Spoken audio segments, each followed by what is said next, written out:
do Mysterium there with us, and those are the big years because everybody wants to go to Cyan, everybody wants to meet the devs, everybody wants to, see the stuff that they have. So having big years in interim years is relatively rare. Like, I won't say we only got like a handful of people, but we're usually in the, like, I'll say 50s to 80s population wise. But this year we had over 150 and we had a bunch of walk ins too, which was Cool. fun. Nice. So it was a lot of people. Um, and then so we usually have events and panels.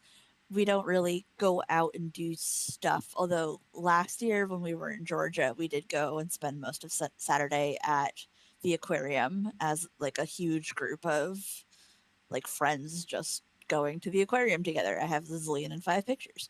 But this year we didn't have anything like that because we had such a full schedule. We ended up having a lot of special guests come this year. The game group, like online group, Giant Bomb, like, asked to come this year. Very So we cool. got to meet up with Giant Bomb and they came and they did their own event panel and they hung out over the weekend. Like, they came in on Saturday instead of Friday, but we got to meet like Mike Minotti and a bunch of other people from Giant Bomb. Like, I don't ask me what all of their names were at this point. Everybody is a blur, but I remembered Mike because Mike wanted to do their own event. They wanted to put the main character that we talk to in the game series Mist on trial.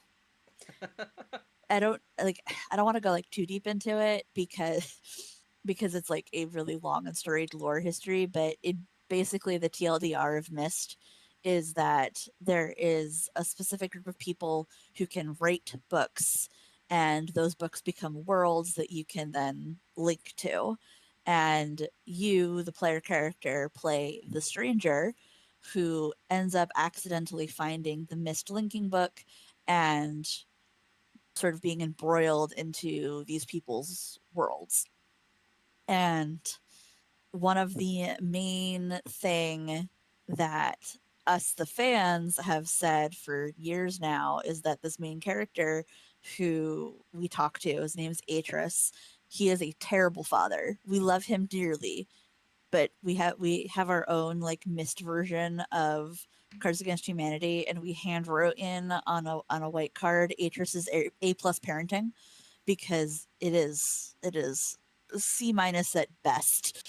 But but so they put him on trial for what he's done throughout the games to the other characters in his family.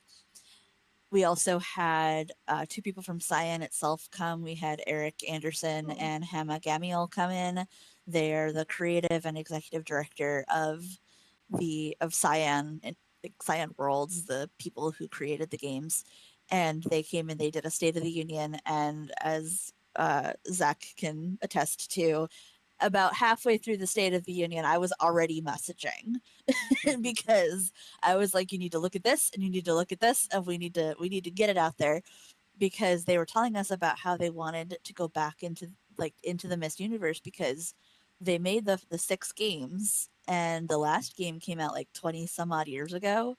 I think Uru came out in the early aughts, so like 2005 or something like that. So it's been a long time since we've had a Mist game, and they came out with Abduction in 2017. Wow, I hated saying that because I just realized it's been like 10 years. And then Firmament came out 2 years ago in 2024, and they've done a couple of remasters. They did a remaster of Mist. They did a remaster of Riven. Both of those games are absolutely gorgeous, and Firmament was absolutely gorgeous.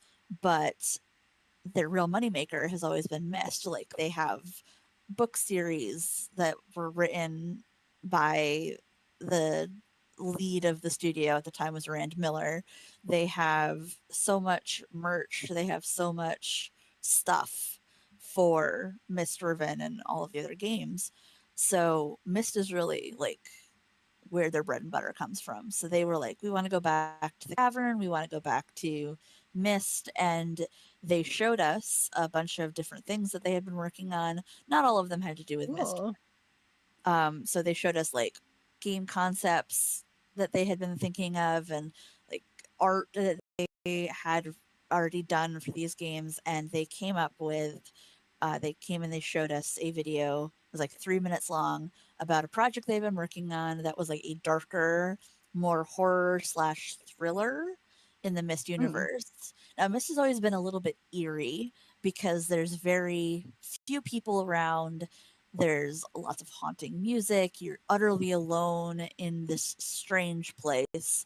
So it's always been a little bit on the eerie side, but it's never been scary, or at least not to me anyway. I don't know. Some people may think it's scary, but it's never been meant to be scary.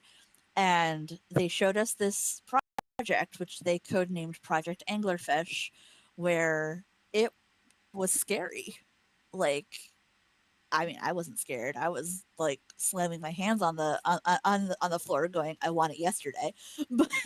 But they had a they had a fantastic actor like play a few minutes of a role where you he tells you to go find something, and it shows the player character who now actually has like limbs. You don't have limbs in any of the Mist games. Like sometimes you'll get into an elevator in the older games and it will like show like the camera will tilt down to show you going up and there's no feet. So like you don't have there's no body. Like Uh you're not corporeal. yeah, you're not there's no body to show you. But this guy has like arms and hands and like clothing. You can see like he's wearing something on his arms. So like when he's picking up something you can actually see like the hands and it's not just floating in front of you. And at the end So did of everybody, what was the reaction to that? Did everybody go bananas or were they like, we don't like that? Like, how was that? absolutely bananas. The entire room Nice. went up. Like people were Nice. screaming, like, oh my God, I cheering, love that. clapping. They went bananas. And then we were told they're not making it because no publishers picked it up. Oh, Oh, no. oh no. So Wow. That's really not fun then. yeah, I was devastated. I want this yesterday. I want this game last year. I need this game. And there's no game. Yeah. Did they say if they're That's I'm like like so the like working on anti-banana. anything right now? they are working on something. That's great to hear. That's not like, oh, we're like in the spot like so many devs are like, oh, our Yeah. last project got canceled because no one wanted it. Now we have to wait for funding to come in to make something else. I mean, that has always been their biggest issue. Like Cyan Worlds is the longest running indie studio I think ever, still Something like that. surviving. Next year, 2027, is their 40th anniversary of being a studio. Oh my god. So Wow. they also Good for announced, them. yeah, right. They also announced that they want us to come back to Spokane, which as someone who's on the committee, like we knew that we knew that well in advance.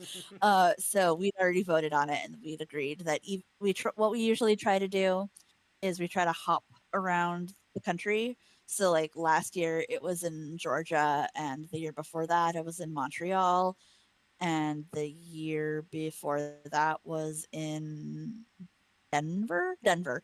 Um, so we try to like move it around in the time zones. And so because this year it was in Portland, Oregon, originally we were going to have it East Coast, but when Cyan was like, does Mysterium want to come home? Like, what else can we do but answer? So we're staying on the West Coast, which for me is because that means I have to fly. Um, but I do love going to Cyan, and they have like they are working on something. They're also partnering with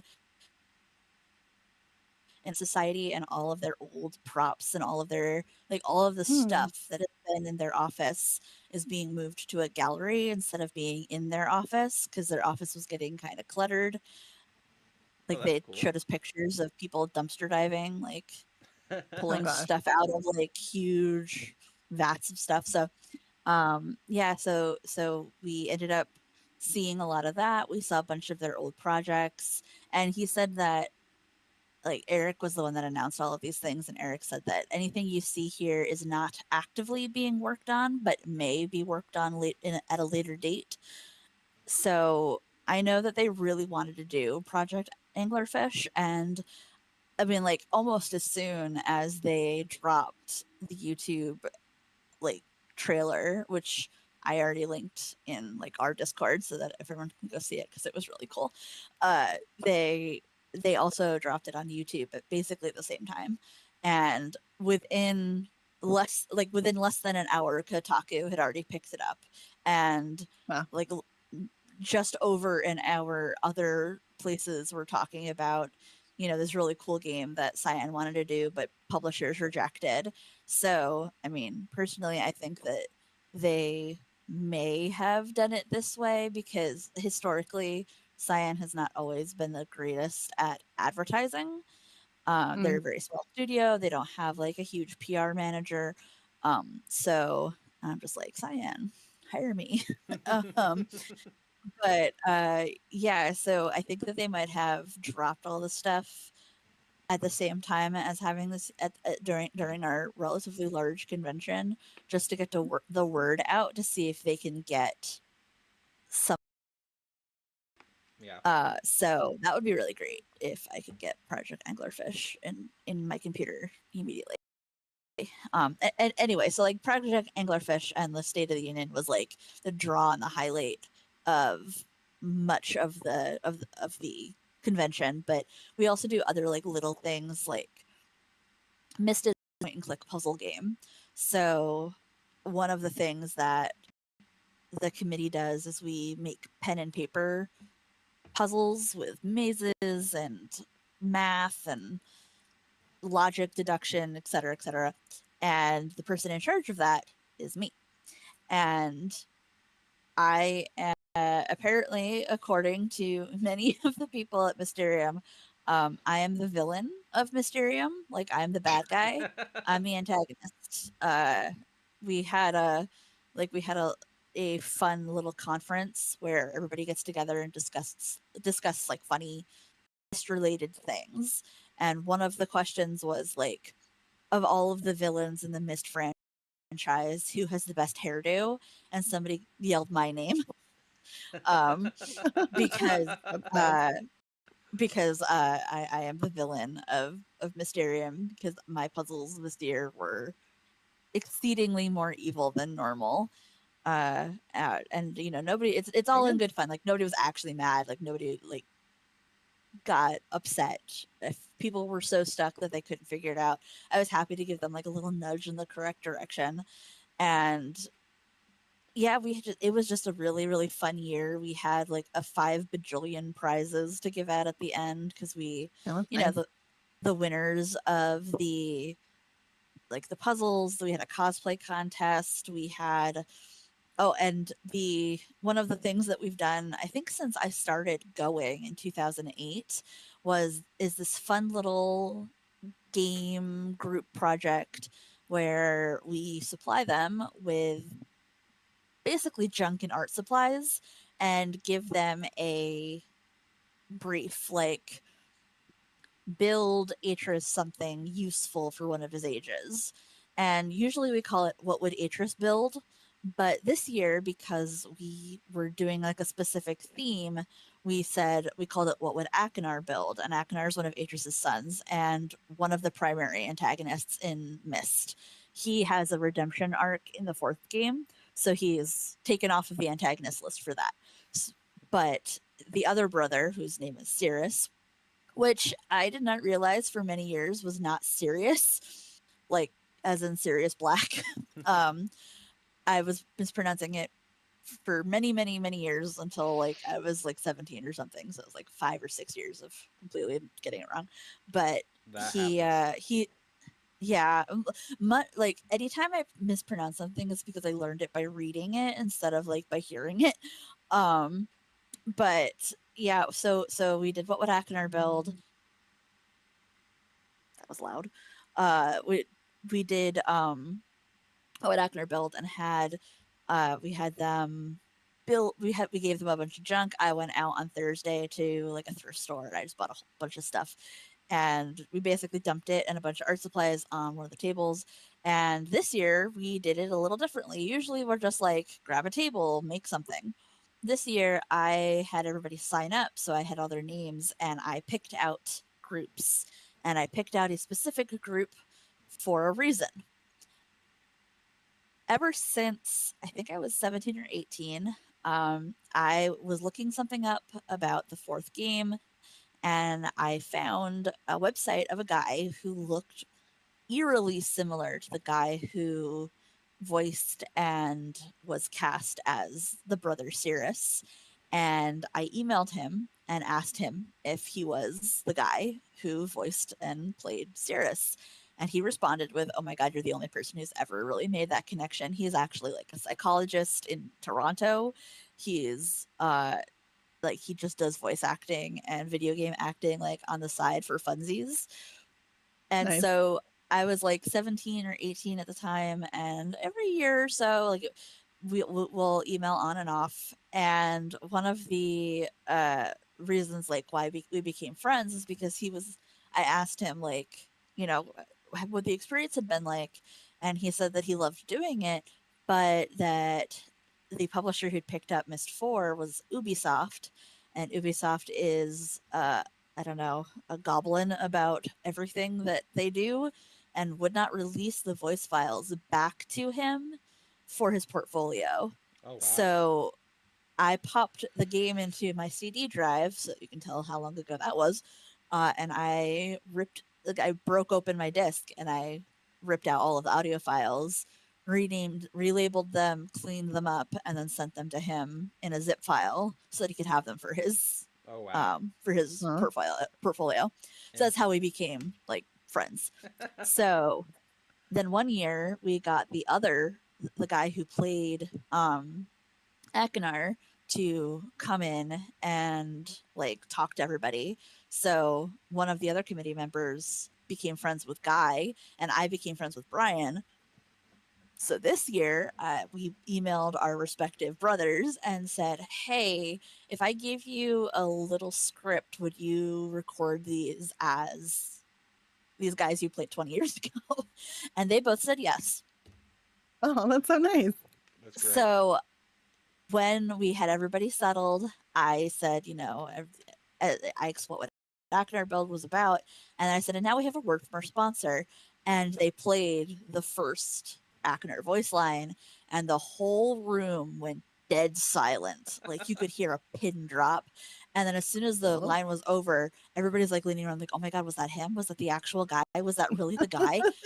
And we're like, "Yeah, no, that was Guy." And then I took my phone with the first Cirrus line and I went over to my little hand-picked group and I played the Cirrus line because I had 4 groups helping Akinar and 1 group trying to sabotage them. Oh wow. Smart. And so and I handpicked. So I was exempt from voting, but I handpicked the Sears group and I played them the thing, and they're like, "Oh my God, was that him?" I said, "Yeah, that was the guy who played Sears. That was Brian." And so they started doing their own thing, and then we had like a midway point and a 5-minute warning, and the time's up, and then we each had them record a win or loss condition line. And once everybody explained what their thing was and what it did, we got the 2 people from Cyan to come and judge it. And the sabotage team won. Oh, And Eric Anderson, who's like the executive director of Cyan, was like, "It feels like choosing the villain, but they did such a good job. I have to go with the Cirrus team." And so that we got Nice. to play the Cirrus win condition line and the Akner loss condition line, and everybody was just so thrilled that like it went off without a hitch. It was exactly what we wanted. So we're every so often we'll retire events, and I think we're gonna retire that one for a bit because like we went out on a bang on that one. yeah. But I spent a lot of time around a lot of people, and I think I spent more time in the con room than I ever have before. Like usually, like I'm fairly introverted, so I've joked to like my other committee members, like Mysterium is the place where my social battery goes to die because it is the one thing that I do total all year that has that many people around with that many people who want like my attention, they want to hug, they want to talk to me. So I need like a whole year to recover from it. But I spent like way more time. Like there were so many cool people there. There was lots of there. We even had a guy from Newsweek come, and he like Awesome. participated, and he was cool. Apparently, he'd actually played Myst, like, and he was Oh, it like, was really "No, this is popular. A lot of people played it. yeah." Well, I mean, like sometimes I'll be like, "Oh, have you heard of Myst?" And then I'm talking to like people who are too young. We even had like because it's a hotel, that we had a bunch Teenager. of softball teams there, like young teenager softball teams, and we had a bunch of the teenage girls come and like ask like what is this? And I ended up entertaining like 12 teenage girls for a solid half hour because they were actually interested and they asked relevant questions and they wanted to know like where they could play it and if they could play it and if it had Um, a what the rating was because their parents didn't let them play things that were this, that, or the other. And I was yeah. like, oh no, it's E for everyone. There's like nothing in it. Yeah. So I might have converted a small gaggle of teenage girls into playing a puzzle game. It was honestly the highlight of my Friday night was talking to these small, tiny, like so tiny. When did all of the children get so small? Teenage girls. At one point, like they asked, oh, do you know everybody here? And I said, I know most people here, but like, uh, my husband and I, he stays home and I stay here. And they're like, oh, you have a husband. How long have you been together? And I said, 16 years. And one of them literally looked off into the middle distance and whispered, that's longer than I've been alive. Ow. Yeah. And Yeah. we had a lot of fun, and I have the quote book. Like I think it's in the other room right now, but I bought it home with me because I digitize it so that the people who can't go um, end up being able to read some of the funnier quotes. And unlike most conventions, because we're so small scale relatively, we stream everything. So like you can actually go look at the Mysterium Con Twitch and see most of the entire thing. Um, there are a few things that we can't stream, like we did a a what the heck are they called? Video like a game show tuned to like missed stuff, and we couldn't stream that one because it used copyrighted music, Yeah. so we didn't want it to get taken Yeah. down. Yeah. But Honestly, Cyan should just go quickly before the VODs disappear. Grab the scene where they show anglerfish and everyone goes bananas for how excited they are, and then send that to a bunch of publishers and be like, this is why you should make this game. right, Whoa. honestly, I mean you're not wrong. Like the whole room went utterly bananas. Like Yeah. people were screaming, people were flailing, like it was wild. That's awesome. So I have like a stay of execution for the next month before we have to do anything, and then we're back to planning 2027. There you go. Hopefully Okay. next year with the 40th anniversary and everything is a huge one for Oh, everything. I already know we're gonna like we had to cap the last Cyan year at 250. We don't have that cap this year, so I am mildly terrified. Well, best of luck to you guys when it happens. And I know. I'm like, good luck. so glad it went so well this year for you. So continuing with the fun topics, we'll go over to mine, which is talking about what we're excited for the rest of the year. We're about to be in August. We are in August by the time the audience hears this. So I just wanted to like look ahead to see what we're excited about with how much like bad stuff we've talked about in the industry.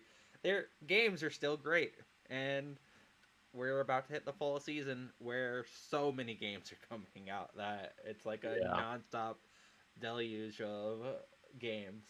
So I just wanted to go around and just hear what we're excited about. I guess I'll go first. I'm only gonna touch on a few different games because I could talk about like 100 of the games coming out. But the three I really wanted to highlight are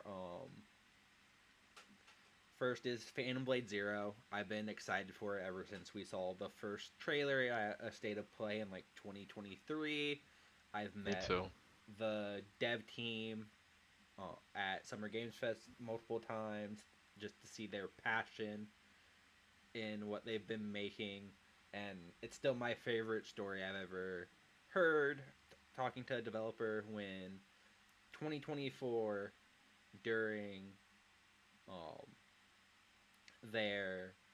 the Summer Games Fest showcase, they looked like it was going to end on Monster Hunter, like big Capcom game. It's what they did the following year with Resident Evil. Usually they end on something huge and massive.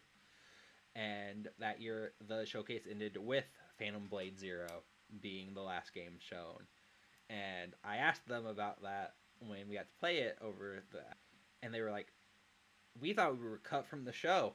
We had no clue when we were gonna go on." And then, like when we came on after Monster Hunter, we were like, "Oh my god, we're like the last thing." So I love that. Oh yeah, and they're so nice. Like I remember the developer is called S Game, and the head of the studio, he goes by S. So when we like met him, they were like, "Oh hey, the head of our studio is here. You want to talk to him?" And we're just like, "Yeah, of course." So like a lot of fun. So like the first time I ever played it, he was like watching me play the game, which is really cool. And then like this year we played it again, which was a way more meatier demo, and it's definitely shaping up to be something special. I was talking about like Beast of Reincarnation being basically like what you would expect from like a Stellar Blade or a Nier Automata like game. Phantom Blade, from what I've played of it, is a very like fast-paced, very fluid type action game that is similar to being a Souls-like, but not really when you actually think. Like, enemies actually stay dead when you kill them, even though, like, you respawn, no one else does. So you never have to, like, oh, hey, I have to go run back through this area. Everyone's going to be dead when you run back through it. So it's a lot easier to get through the world. And it's a lot of fun. I'm excited for it. It was coming out in that huge September window where everything else was at first, but then they delayed it until the end of October, which is, I think, a really good spot for it, like a few weeks before GTA comes out. Like, it's not really going to be in the same market as, like, Call of Duty and games like that. So I think it will have a good, like, niche area. Like a pocket. Exactly. Like, people, it will have its own, like, because it has its own State of Play coming up soon, which is dedicated solely to it, which is really cool. And then, like, once it comes out, I think it will do really well. Then, the other two games I want to talk about are Castlevania Belmont's Curse. It's the first new Castlevania game in forever. The first, like, home console one since, I want to say, the early 2000s.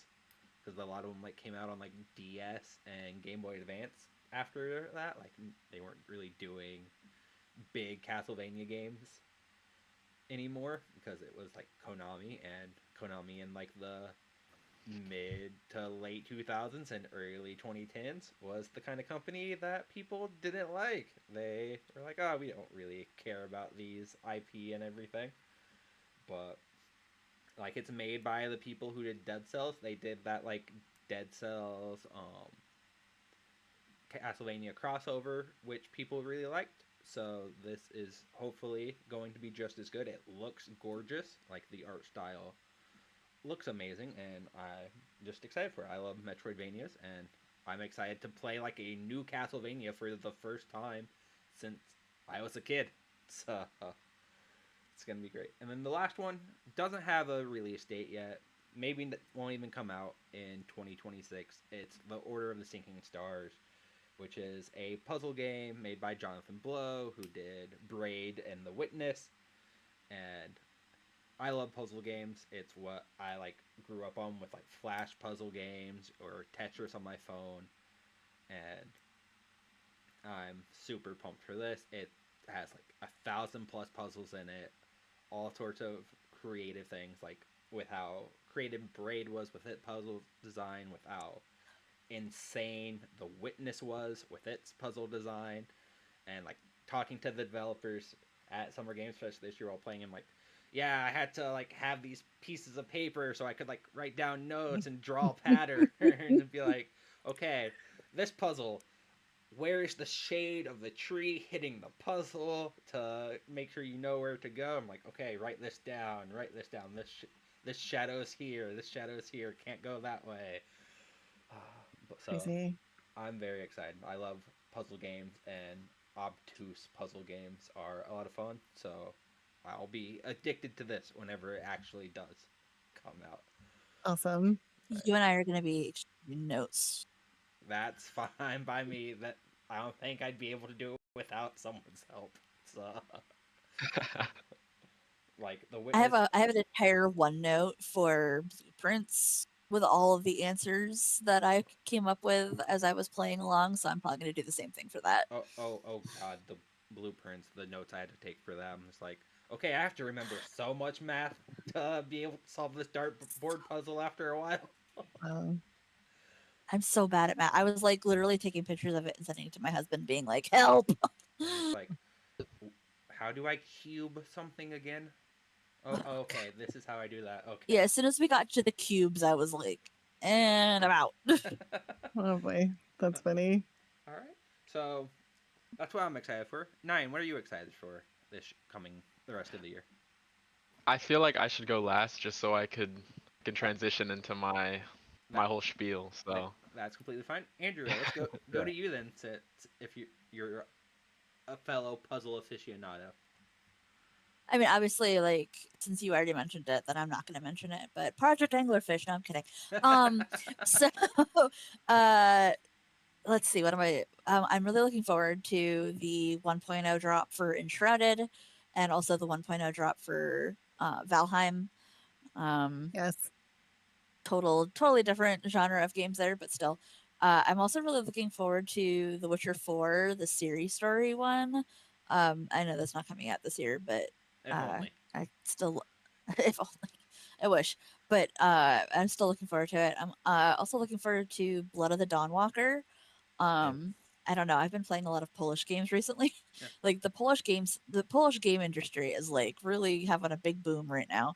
And one of the people who worked on it actually has gone to Mysterium before. So, like, Oh, that's I cool. know that they're a pretty But- solid dev team. They don't have any of the problems that quite a few other places do. And it'll At least not that basically I've heard. be pseudo The Witcher 4 since it's made by the game director of Witcher 3. So Yeah, exactly. So and you know, I definitely admit to a certain level of vampires, like, you know, I was a teen girl growing up in the 90s and early thousands. Like we all went through that How phase. could you escape it? How could you Yeah, escape it? you could not escape it. But so I'm looking forward to that. I'm also looking forward to Order of the Sinking Star, like any puzzle games. Like I'm just so there. I do admit that I definitely kind of gave up on The Witness because I felt like some of those puzzles got a little samey after a while. But I loved Braid, like beyond the telling. I loved Braid. I played the crap out of Braid. And I loved Blueprints, and obviously like Mist and Riven and that whole genre of games is my bread and butter. So any puzzle games, like what else am I looking forward to? Oh, I think the fall update for Abiotic Factor has like a dredge component, like a crossover with dredge, which I also really liked. So I'm looking forward to that. So I'm not really looking forward to a whole lot of like brand new games, mostly just like updates for games that I've already been playing. Like Enshrouded, I've played probably 500 hours of Enshrouded, and it's not even close to 1.0 yet. So definitely looking forward to that. I mean, hey, it's close now, right? It is close now. Like I It's think almost that here. there's like a week in between Valheim and Enshrouded. So my partner and I have been like joking that we're gonna like lock in and like do all the new stuff for one game and then transition to the next game once it comes out. That's how busy falls go. So, Oh yeah, it's nuts. speaking of busy falls, someone has a slate for what she's doing. So, Kat, let's talk about what you're excited for. I'm always busy because school starts and then that turns into a busy thing. And this year, my twins are applying to college. So I'm going to be like triple, ultra, mega slammed. But also, God, I feel like every game I play like has something that's happening. We just, right now, just released the public test server for Star Wars The Old Republic has testing for 8.0 is happening now. So that's like, what? Okay, everyone's like, I can't even believe we're having an 8.0. So I'm just happy about that. So there's a bunch of new stuff. There's going to be a whole new gear tier. There's going to be a new large group content in operation, or raid, whatever you want to call it, and a bunch of other stuff. So like that's all happening. So I'm probably going to start testing the operation in a couple days. So that's super exciting for me because I'm a giant SWTOR nerd. And then, of course, same as Drea, and shouted, yes. Valheim, yes. Also, well, of course, I'm already playing it. Mistfall Hunters dropped, whatever, that already happened. This is, everything is crazy. 7 Days to Die is having a big update, which is going to be something. I forget when that's even fitting in. That might be in early September? Question mark? I don't know. But I feel like I have all these things are coming, like 1, 2, 3, 4, 5. I don't even know, honestly, like I don't really play console. So like GTA is gonna miss me, but like I'm not gonna have anyone to play with in all of my games because everyone's gonna be gone. So I'm gonna be like, guys, come back. Like, come back. But that all of that, I think I just rattled off like 5 things. I'm gonna be busy probably until Christmas with just that. And then hilariously, we're talking about puzzle games. This is like not even probably like a good puzzle game. You're all gonna get angry that I'm even playing it. But my sister and I used to play this game on PS1. And now I told you my son is a collector of things. So we just got it again. The game is called Intelligent Cube, and you have Yes, to like figure out how to drop the. Love that I was game. hoping you would say that. I was like, you said PS1, and I was like, Intelligent Cube. It's Intelligent Cube. Today we've got it, and I literally played Intelligent Cube today for the first time in like I don't even know. Is it 30 years since that game came out? Yeah. So I'm Something sitting like there that, like yeah. chink, chink, chink, like, doing the thing, and it was Still hear it. like it was crazy. But anyway, apparently I'm also going to be playing that. So next week, what are you playing? I'll be like Intelligent Cube. Like, We when did the game come out? Like 1990. 1997. Yeah. I looked it up. Okay, 1997. it's rough. It's rough out here when you got to admit that you played it when it came out. We had a PS1, like it was like my dad's, and after he passed away, like just me and my sister had it. We didn't have many games for it though. Like I had my Super Nintendo and then an N64, but we weren't really getting PS1 games. We had three games. We had Monopoly, we had some like Tetris archaeology version, and then we had IQ, Intelligence Cube. So like that, and my sister was addicted to that game. I had no idea how to play it as a kid, so I would just like get crushed by a block immediately every single time. But as soon as you said that, I'm like, please be that, because that's like the one PS1 puzzle game like I know. And have you? Oh my god! Well, it's back. If you've played Astrobot, which is like platformer that has a bunch of like callbacks to their old games or just like classic PlayStation franchises, there's a bot that's like representing IQ, and its head's just like the stage with the blocks and the little guy on top.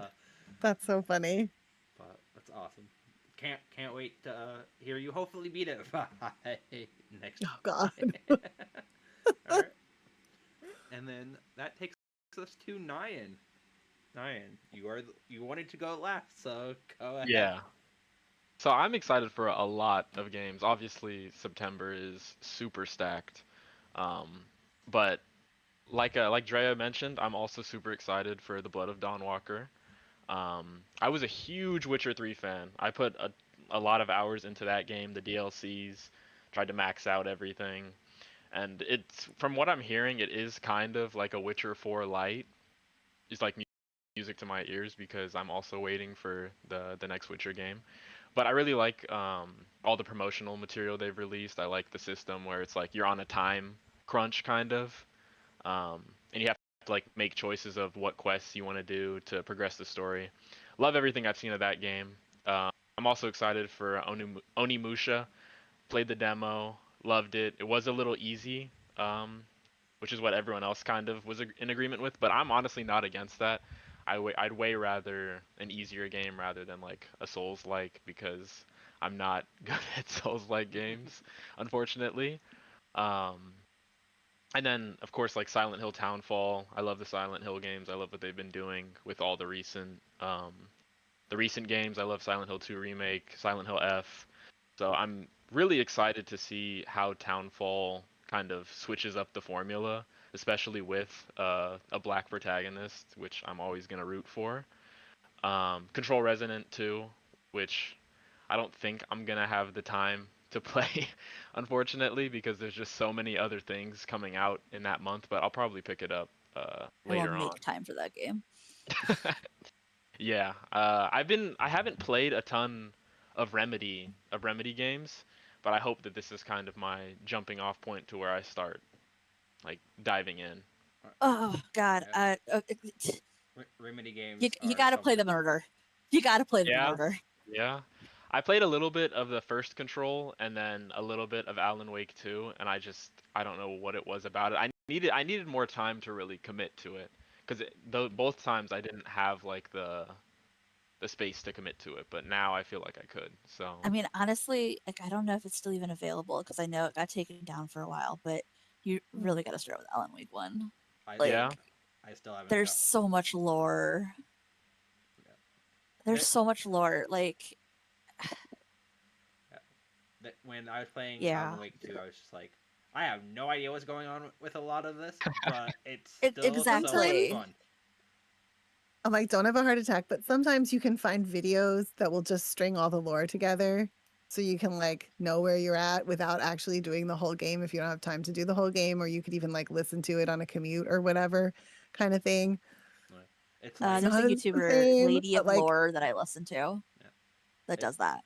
it's like the joke about From Software games, like, oh, people love the From Software stories. No, they actually just like the Vati video breakdowns of all the lore. That's how they understand it all. Exactly. Sometimes you gotta do that. Sometimes video game stories are kind of convoluted, but once it's all put together, it's really good. But Yeah. I once had like- someone trying to tell me that I had to watch a lore video of a certain game, which I'm not going to name what game it was because I also ended up getting kind of angry that I was even trying to do that. They're like, oh, you got to watch this thing. And the thing that I had to watch, it was like 14 hours. My And I was God. Well, like, now I I'm wanna not know what doing game. that, guys. Like, I'm not doing it. Like, you know what? I'm just going to What skip game? over that. Drop And the game. that's going to Yeah, happen. It's fine. No, you drop it Fine. in text then. yeah, Maybe later. I maybe may get I'll- general rage from so many people. I'm just going to let it lie. But see, now I'm even more curious. But I also How never dare you. watched the video, so the joke's on them. Yeah, but I love, like, no joke, I love super long YouTube videos that I could just put on and do like whatever around. Like, I've watched so many different, like, I But think I I watched feel a like I can 24-hour only- long Lost retrospective. So like, Oh my god. I feel like I can only do that like if it's something I already watched. Like if it's new and I really want to know what it is, then I feel like I should pay attention. that's Like I fair. want to watch or something. I don't know. Yeah. It's the ADHD. I can do both. Yeah, I just end up like watching. Like I said, I'll like watch Mad Max Fury Road and like run around the house like a crazy person because it's like all like, like I can't watch the actual. I'm like while I'm doing it because I have to pay attention. I don't know. Yeah. Anything else you're excited for, Nyan? Yeah. The main two, which I'll start with the closer one because I'm in like hype overdrive for this game because I'm already a huge Insomniac fan, and I've been like a childhood fan of the character. Like honestly, before even like Spider-Man, I remember like just being in love with the old X-Men movies and the idea of it. And it's of course I have my comic right here, the Wolverine game. Um, Nice. yeah, I am over the moon excited to see how Insomniac pulls off this like new interpretation of the character. Um, yeah, yeah, Yeah. super excited. But the other game that I wanted to kind of segue my topic into is of course GTA 6 because everyone and their mom is excited. Well, not everyone, but most people are excited about GTA 6. Um, and I feel like it's just because if you play the games and you're kind of even at just spectating, like sitting watching it from the sidelines, GTA games and Rockstar games in general always kind of push the envelope for what a video game can be and like what you can do in it. And I feel like we're kind of at the point where GTA 6 is almost going to be like a life simulator, which we'll see when it actually comes out. But um, yeah, I'm super excited. But what my topic kind of relates to is what is going on with the GTA 6 marketing. And I know the argument can be made like they don't really need marketing because obviously it's like the most anticipated piece of media of all time, which I agree with. They don't need to do it. But I feel like since there's been such a huge gap in between Rockstar titles, like it's been 8 years since Red Dead Redemption 2 came out, and the last GTA That's game came crazy. out Is in that true? 2013. Yeah, How dare? yeah. Come How did you on. say that to me with your whole face? It doesn't seem like it's been that long since Red No, Dead it came Yeah. doesn't. out. That makes me sad. Ugh. Whatever. It's been I'm horrible at math, but since 2013 GTA 5, and it's taken this long to get where we are now. So I feel like they don't need to have a crazy marketing, 7. but but the CEO of Take Two, who is Rockstar's parent company, was like a few months back was hyping up, oh yeah, the summer marketing is gonna blow people away. It's gonna be crazy, and we're about to be in August, and we've heard nothing. We saw the 30-second cover art reveal, which was nothing. It was So I nothing. hate to say this, but like, is it so quiet that we're worried about a date slip somehow and then it's going to blow up like every other studio that's been dip, duck, dodge, diving like away from like releasing at the same time as GTA 6? Like, what I if that don't think it's happened? that would be What if that horrible. happened? That would be horrible. Oh But my God. Got, I don't think that's gonna happen. Yeah. Luckily, I don't think that's gonna happen. I That think would be insane. I think it's more just, oh hey, like you said, Nyan, they don't really have to market. I think what is it? They've made like 3 billion already or something just from pre-orders alone. Yeah, something crazy like that. It's So insane. it's just, oh That's- hey, we with just a very like small cover art reveal and like the little thing that happened on like the PlayStation Network when like you hovered over it when they like put up the official store page. That's basically all they've really done so far, and That's it. It's worked. Yeah, it has. I feel like I was saying, it's been such a long time. There's only ever gonna be one GTA 6. Like Yeah. GTA 7 might not even have the same amount of hype this game is having. So why not capitalize on it? I mean, clearly there's the budget for it. It's not like they don't have the money to go crazy. And like I've been spending a lot of time looking back at the marketing for GTA 5 and Red Dead Redemption 2, and it's already been like super different. They were marketed completely differently. Like by now we should have had more things to chew on.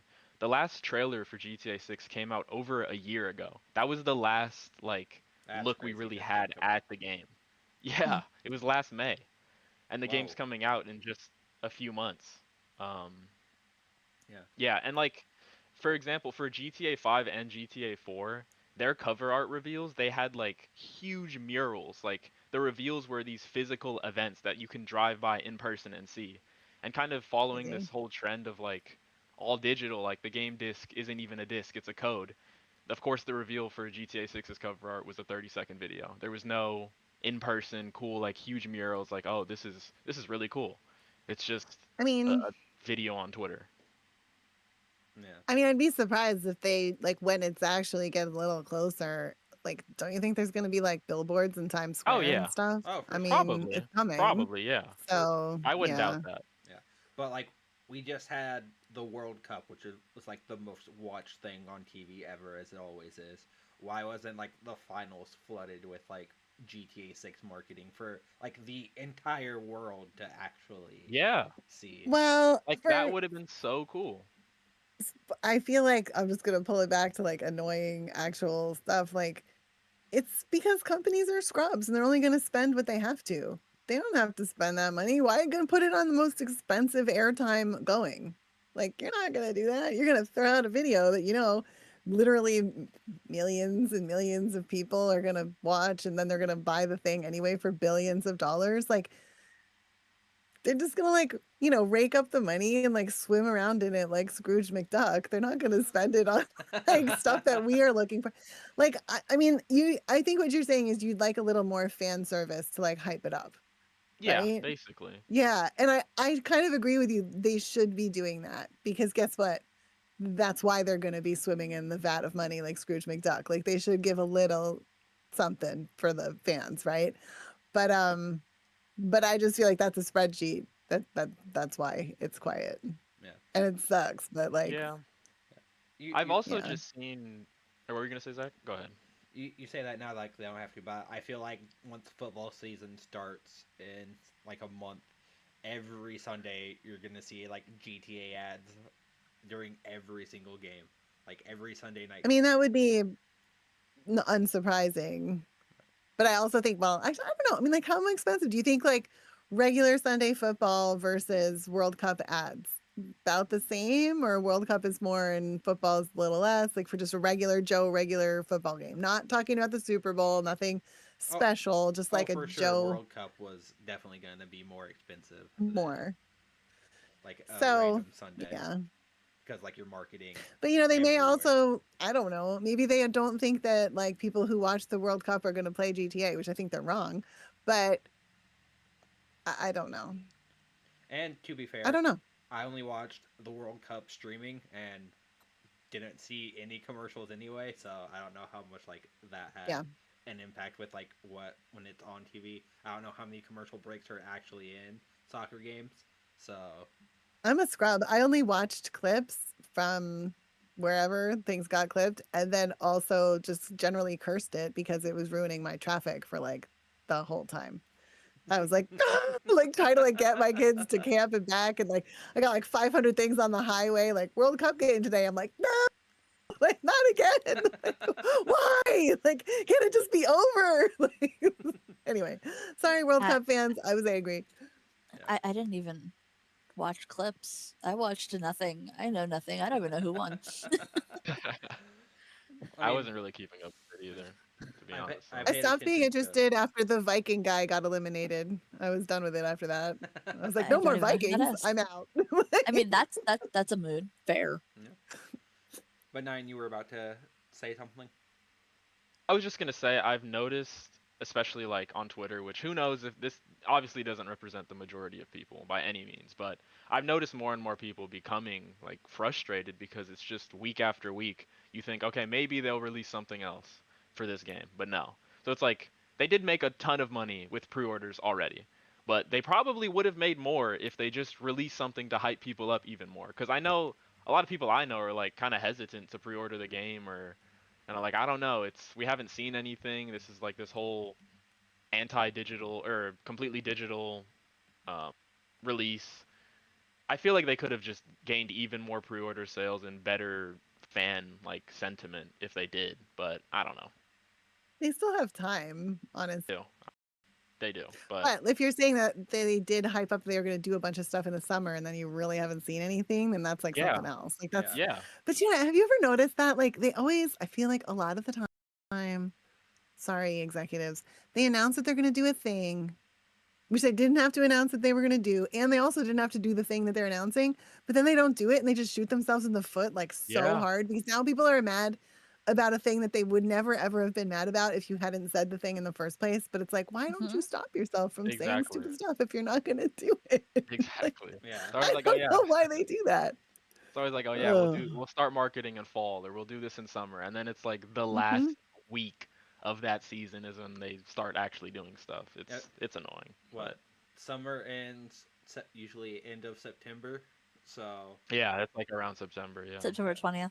yeah. So I feel like it's cheesy to September still call 19th. that summer, though. Yeah. I agree. Yeah, it is. It's like- Everybody knows that summer ends on Labor Day weekend or whatever, and that's it. So to me, that's how long. If they say it's going to be summer, it better happen before that because magically after that, the kids go back to school and it's just fall. yeah. And honestly, in most parts of the country, the kids are going back to school in like 2 weeks, right? Yeah. School's Yeah. already started here. Started this week. Oh wow. Shut Or, up. yes, like kids are It's out. July. I mean, That's crazy. when I graduated school like a year in 2012, like a year or two later, they moved into like a longer-ish calendar. So now, school starts like end of July and goes through like mid to late May. But they have like longer What is breaks that about? between. I have no clue. I don't have to deal It's with communism. No. it. Do you get a lot of snow, maybe?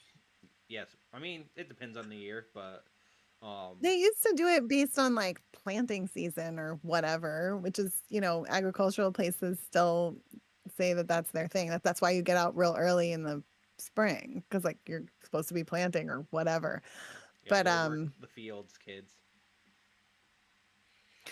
I don't know. I mean, I went to college. I met a couple people that like, drove their family's tractor and stuff like that. Like happens. I don't know. Oh, yeah, we have the FFA here, the Future Farmers of America. That's a thing Mhm. that like high school kids are in. So it happens Yeah. like in Midwest. Sure. So, but Yeah. it It's is crazy. what it is, and I'm appalled. They started school? I'm sorry. I just can't. I'm not ready. I'm not ready. It's like after Labor Day, guys. After Labor Day. No. I have a month still left of swimming and awesome. So never mind.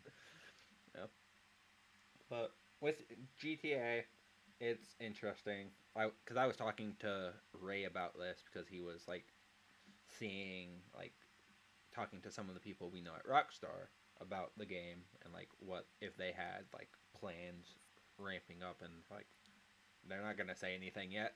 Like obviously they with Rockstar they can't let this game leak or information they don't want to control themselves. Yes, Strauss Zelnick saying like, "Oh hey, we have this huge summer marketing campaign ready to go," is definitely like a black eye. Like when they did the cover reveal, that should have been like, "Cool, here's thing 1. Thing 2 is going to happen next month. Thing 3 the following month." And have everything like leading up the launch of it. Like look at Tokon. I know I was talking about it earlier, but leading up to the beta, they were showing a lot of like character like breakdowns and everything, and they haven't finished like the character breakdowns for the characters who weren't in the beta, and like the newly announced ones like Deadpool, Loki, Carnage, Hulk, characters like that. And people are like, why haven't they done this yet? The game comes out next week, and everyone's like, okay, maybe they're just all in the like week leading up to launch. But like you said with GTA fans, people are like, hey, you've done this already. Why isn't there more marketing for this, for what will be the most like mainstream-esque fighting game in a long time? Yeah. Like Marvel, even though it's not as big as it was 10 years ago now, but it's still one of the most popular like IPs out there today. Like people are still excited for the new Avengers movie coming out later this year. People are excited for Brand New Day that comes out today. So, and like it's just okay. Like we want to see stuff. We're excited for this thing. So why aren't we seeing that? and they're even doing like some cool marketing, like tying it back to Insomniac, who put the Tokon suit and suit into Spider-Man 2, and Yeah. and you're like, cool. Here's like a little bit of crossover for the Spider-Man things happening, but it's the same. And they're putting the Wolverine suit into Tokon, like the new game suit. Yeah, and Which is Mm. cool. I'm excited to see all the crazy suits that Wolverine has in general that Insomniac does. Yeah. And like the movies, if they ever do like the movie suits, do they actually get like, okay, here's this just like spandex like black suit from X2. They will. There's no doubt they will. They'll have something similar. Yeah, For but- sure. Literally, why wouldn't they? It's right there. Just get it. Like, I So, don't like, know. tying that to GTA, what aside from like actually seeing the game, which I feel like they really don't want to show off yet, like get into actual detail, they also have to worry about like, oh hey, how much do we market this compared to GTA Online still? Because they just released the new heist the other week. So Yeah. like they're still like, okay, we can't kill one cash cow for the next until we're ready for it. So, question, because I haven't played GTA Online in like forever. You have to pay for that? No. The new heist? No. No. Oh, well, you have to pay in game. Like, it's like a ridiculous startup cost that make it not even worth it. You're gonna be in the red. Okay. Like, I've heard horrible things about this new update, which makes me even Ew. more annoyed. But yeah, That's No, not you have to good. go pay like money to go buy it. yeah, no, Like you don't have to be like, okay, you have to pay $50 for the new heist. It's just like in-game No. currency. And which you can spend money on in real life to get Yeah. money in the game, obviously. Which is probably why. I see. Yeah. Yeah. So it's Yep. It's really kind of a cash Sorry. grab, but like whatever. Yeah. I see. I see how it is. Oh, It took me a minute, but I'm like, also- Final I guess I thoughts was on just GTA wondering. 6. Sorry to interrupt you. I was just gonna say no. I'd love to be proved wrong. They have like an investor call like next week or in 2 weeks or something, so people are anticipating that they're gonna release a new something either next week or sometime soon. So we'll see. It's a bit annoying, but gotta get those quarter for your financial Exactly. reports. Yeah. Yeah, So- that's all they care about. They don't care about the fans. Let's just please investors. Well, maybe they'll release something quite soon, like a day or two or whatever, right before the call, so that the stock Yeah. goes up, so they can report, like whatever. That's typically what they do. They the release best one amount of- in like a half hour Yeah. right after we're done recording. Right? I It's would love to happening be now, proved guys. wrong. Quick, go check it. Imagine. With that wrapped up, let's go into Cat's topic to round us out for the week. Basically, so like it's summer, we're all busy, everyone's busy. I was kind of wondering, this is just like a random, I don't know what to call it, like deep thoughts kind of thing or whatever. But I was kind of wondering about how you guys feel about limited time events inside of live service games. Like, what's your feeling about them? Do they give you like anxiety because you're never going to get it finished? Or is it just like more exciting because there's something to get finished? Like, does it make it more enjoyable or less enjoyable to have events that happen in those kind of games where you may or may not be able to finish it in time and you may or may not be able to get all of the rewards and items? So like from seasonal events would be an example, but also maybe like a battle pass would be an example. Mm. So I just wanted I- to just get a general sense of what you guys think. I don't know if I'm going to be on one end of the spectrum or the other, but I have a deeply negative view of that. So for me, like, okay, I play Final Fantasy 14 fairly regularly. I don't usually I mean, add it yeah. to my what have we been playing list because like you could just take it as written that I've probably logged in. They do seasonal events Yes. and trying to remember when they are. Please, I don't have enough space in my brain for that kind of nonsense. So if I don't log in at the right time, I'm gonna miss the announcement and I'm gonna miss the stuff. Thankfully, they do like I think like a year after they'll put it up on the online store and you can get the items that you missed. Um, but like other than But for that, real money. yeah, but for real money. Um, Yeah. and like I did my time playing Genshin Impact for a while. Like I think I got up to the Lightning lands. You can tell it's been a while since I've played, since I don't remember any of their names. But so I did and I was free to play. I didn't really like buy anything on their store, to get gems or coins or whatever. Again, it's been a while. Um, but like every time they were like, this is the banner for this character, but it didn't matter how many times I pulled on it, like the likelihood of me getting that character was slim to none. And it just Yeah. made me feels bad, man, especially like if I spent like hours and hours and hours grinding things to get enough of the whatever to pulls and getting The Jack. doodad. Yeah. It's just the in-game things like that. They're just they are meant to prey upon your sense of FOMO, and Clearly.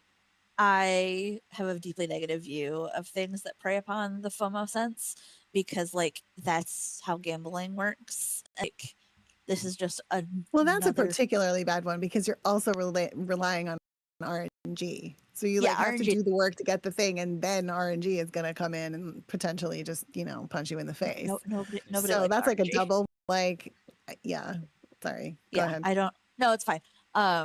So like yeah, that is a particular like set of one, but even with the Final Fantasy one, like if you miss it by a day, oh, it's gone. Yeah, And it just I have too many things to do. I have too many other games to play. I don't have time to keep track of all of that, all of like the announcements and stuff, especially like if it's not immediately easily accessible. Like I think I have a server for Final Fantasy, and we have like a Kupo bot that tells us when things are up. So like yes, that's a little easier for me, because I can just check the Kupo channel and it will tell me like what's up right now.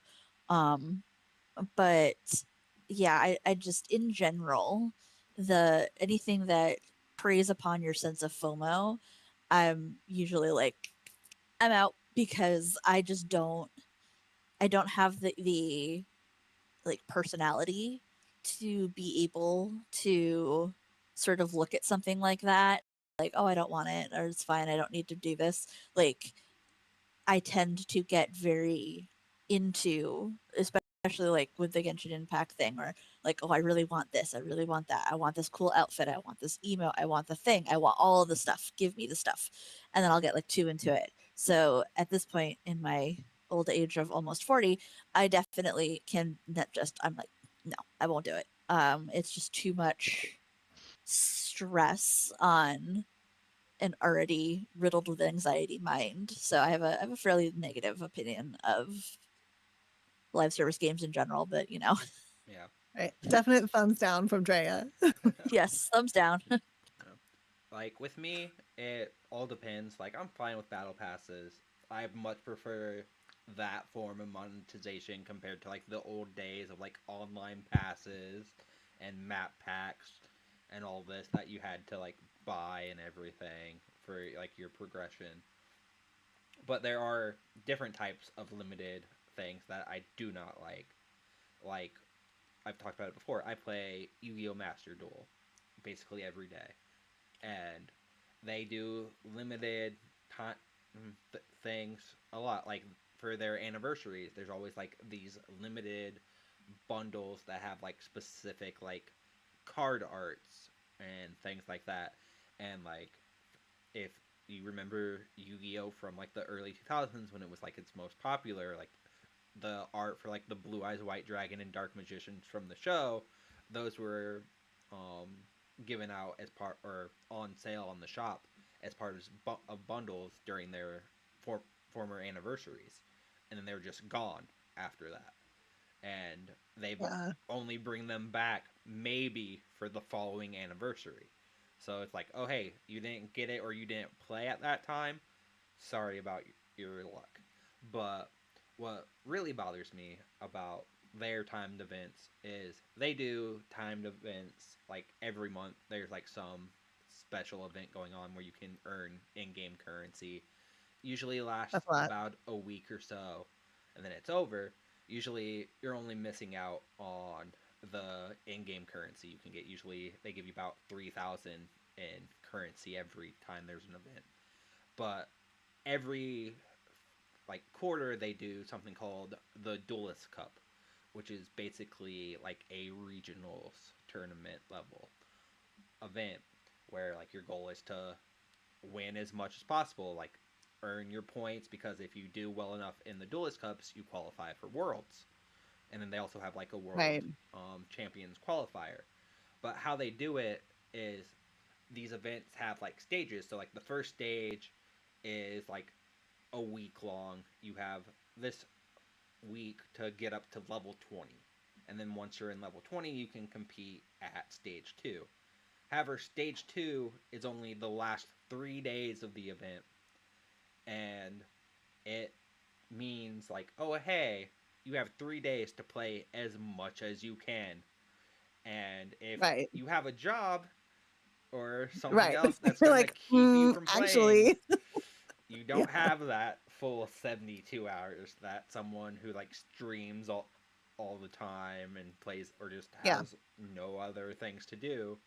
So that's the kind of stuff. It's like, hey, this is your biggest like tournament structure for these games, and oh hey, you only have this amount of time, and if you want, you basically have to know life the entire weekend and Yeah. just play it. But what your topic reminded me of this week on Reddit with limited time events back in the day, oh gosh. Pokemon obviously has their like mythical, or usually only been distributed through events, which have in the past, like to get Celebi in the original Gold and Silver game, that was only in Japan, and it was through like a cell phone thing that you would get and connect to your Japanese Game Boy with some cord to like get it. But there was an event that happened here in the U.S. where you could, in Pokemon Emerald, where you could get Deoxys, like the mythical Pokemon from Generation 3, Ruby and Sapphire and Emerald. And it was only distributed at the Houston Space Center one weekend in 2004. Never again after that. Wild. So if you wanted this, especially in 2004, you had to like be aware enough to want it, and then somehow get yourself to Houston. And then as a little kid, which there are millions of that play Pokemon, they couldn't do it, and Yeah. be like, okay, so looks like so many people miss out on this one event because you just can't get to like a physical location for this little limited thing in game. So that's how I feel about these limited things. Sometimes they're fine. Battle passes I don't care, but like actual events and things that like, oh hey, you have to be somewhere physical to actually get something, definitely a little bit down vote for me. Nyan, what are your thoughts? I think it definitely depends on like what the content is, like both of like what you've been saying. Like battle passes, I don't mind. So I'd prefer them just be kind of like permanent additions that you can choose to like complete whenever. Like you would just activate it or choose which one you want to grind through. I do hate that a lot of them are just primarily FOMO based, like, oh, you should buy this now because you won't be able to get this content later on. I think that definitely sucks. Some games are better at it than others for sure. Um, yeah, I don't know. I don't. It really just depends how it's monetized too. So Yeah. I don't play a lot of games that are that have things, so it's not really like a Yeah. huge problem for me. But I could definitely see the frustration with it. Like, oh, you can't get this because you didn't play 10 hours every day while it was live, so you'll never get to experience this piece of content that you really wanted to have. Like, that really sucks. Like, people have jobs, people have other commitments, and for you to have to grind through something to be able to get content that you paid for is extremely lame. Yeah. So Yeah. Yeah. yeah, that's my thoughts on that. Yeah, so sounds like we're all a lot on the same page We're with unified. it. I think sometimes it can be done well, Yeah. so that like it's like, but it's so hard, I think, to calibrate what the right amount of playtime is. Yeah. You know, because what seems perfectly reasonable to one person is like totally oppressive to someone else. So I think there's some kind of middle ground. And of course, you do want people that do know life it, you know, they want to feel special. So some of the things might need to be out of reach to have that Yeah. desirableness of them, you know, like, I don't know. Like for as much Although that's a whole other thing, actually. I'll come back to that one next week. I'll come back to that next week. Never mind. I got another whole thought about some stuff, but put a pin in that. we have our notebooks next to our computers. I'm like, I think I have mine right here. I'll have Mine's to right there. put in my note in my cat book over here. Yep, mine's right here. Keep mine. Nice. Yeah. I'm like looking around. Oh, I have like 7 notebooks next to me. But like for as much shit as like Fortnite gets still, like I still think they do limited time stuff pretty well. Like their cosmetics definitely are like, oh hey, these crossover type skins are only gonna be I'm buy them now for the crazy amount that skins cost on Fortnite. But they're like end of season stuff, which is a limited time like thing where they've had like kaiju battles or like the whole map changes for just like this one like specific moment where you have to be there for like, oh hey, log in at 1:00 p.m. and see this event go on. Years ago, before Rise of Skywalker came out, they premiered like a like scene from the movie in Fortnite, and like it's like, oh hey, 1 p.m. Pacific time, be in the game and be at like the movie theater location to watch this scene from the new Star Wars movie. And I'm like, Remember that. like okay, that's really cool. Like a very unique like marketing crossover type thing for a limited time, and like that's a very neat way to do it. And Yeah. like be like, oh hey, it's limited, but it's like a very cool reason why it's limited. It's not just like artificial like scarcity or like, oh hey, come buy. You don't have to go buy a ticket to the Star Wars event in the game. So it all depends on how well it's implemented. Like Nyan saying, if it's not like a predatory FOMO type thing, Yeah. where it's just like, oh hey, you have to be here or you're gonna lose out. Come buy it. Come buy it. You gotta buy it. You gotta buy it. So Kind of reminds me of Final Fantasy 14. They did away with this, I think, entirely, but I've been playing for mumble years. They have these little places out in the overworld called vistas, and you can. Some of them are slash were locked behind jump puzzles. Some of them, yeah, jump puzzles are like the bane of my existence. And some of them were weather locked, and so like you could only get the vista if you were standing on that like X number weather. And vividly remember my husband and I needed this one. This was mostly for I think ones from ARR, which was like 2.0, so like the first one after the one we don't talk about. And it was in like the desert area, and it needed to be you had to be in the during fair weather.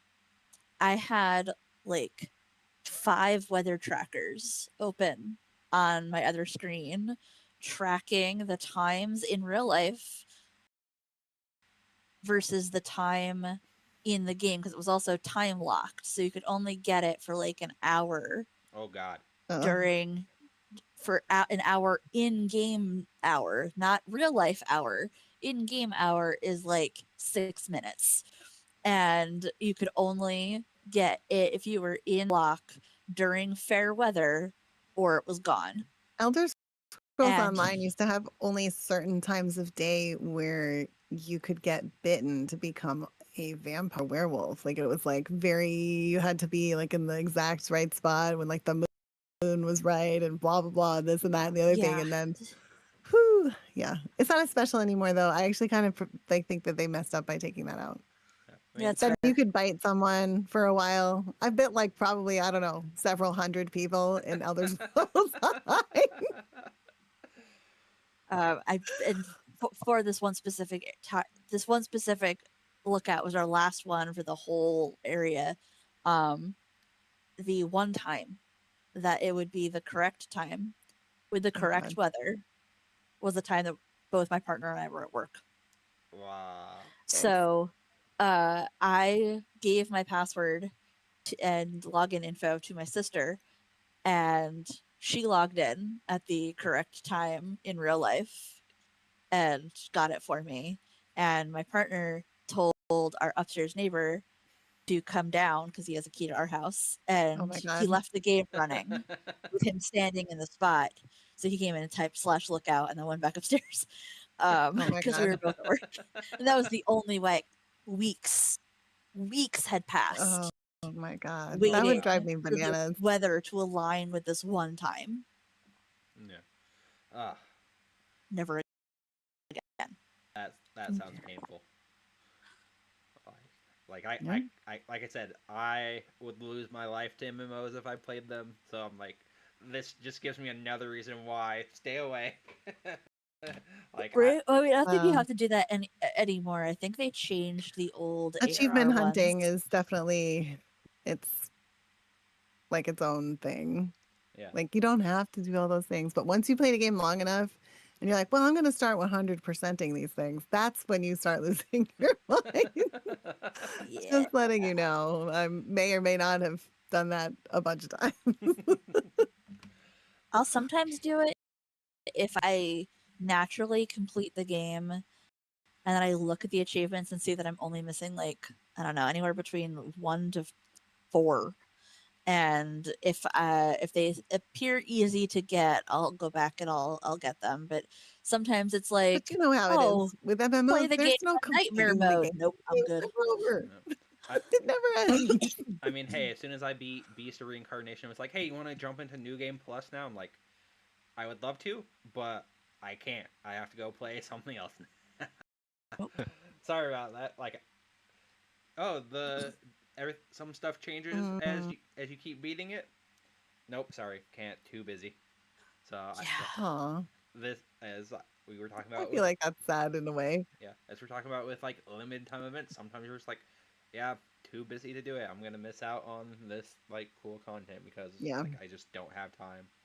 Like what 1 year, when the Master Duel World Championship qualifiers were happening, it was the same weekend I was out in LA for Summer Games Fest. I'm like, cool. Guess I'm just gonna miss it because Mm-hmm. I can't play. Or like when I used to Yeah. actually compete in gaming tournaments, and my family would be like, "Oh nope, we have a vacation scheduled for that week. Sorry, you can't go to that." And I'm like, but I'd rather go play and hang out with my friends than And you're go like, on like this no. family vacation. But that's how Oh it goes. boy. But it's, Yeah. as we said, like not as dour as I thought this conversation would be. Like we were all pretty much in agreement. Like they Yeah. suck most of the time unless like they're Yeah. handled better. But, well, I guess that Craft with care, people. I guess that's gonna be it for this week. Well, thanks for joining us, Yeah. and be on the lookout for hopefully another more lighthearted episode next week. You never know with what goes on in this industry. Horrible stuff could happen between now and the next time we record, unfortunately. Back. But Yeah. knock on wood that it doesn't. And we'll see you guys then. Take care. All right. See you then. Bye, y'all. Bye. Bye.